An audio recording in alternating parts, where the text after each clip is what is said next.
তারা তো চিরুনি অভিযান করেছে, কিন্তু চিরুনিতে কোনো উকুন বাজে নাই।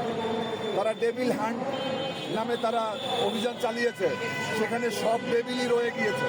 আর এই ডেভিলরা তো এই যে সচিবালয়ের ভিতরে ডেভিল বসা, ক্যান্টনমেন্টে ডেভিল বসা, আজকে রাজারবাগে ডেভিল বসা, আজকে প্রত্যেকটা সরকারি দপ্তরে দপ্তরে ডেভিল বসে আছে।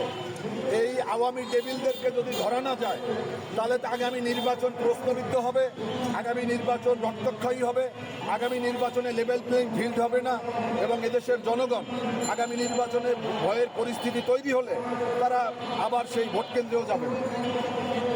আমাদের তো এর আগেও আমরা দেখেছি 2014 সালে প্রায় 600-র মতো ভোটকেন্দ্র বর্ষীভূত করা হয়েছিল, সেই নির্বাচনে বিএনপি যায় না। তো আগামী নির্বাচনে তো আওয়ামী লীগ যাচ্ছে না, কিন্তু তাদের যারা দুষ্কৃতকারী তারা কোনো অভিযান চালাবে কিনা, তারা কোনো কাজ করবে কিনা, এজন্য প্রশাসনের ভূমিকা কি, আমরা তো এগুলো দেখছি না।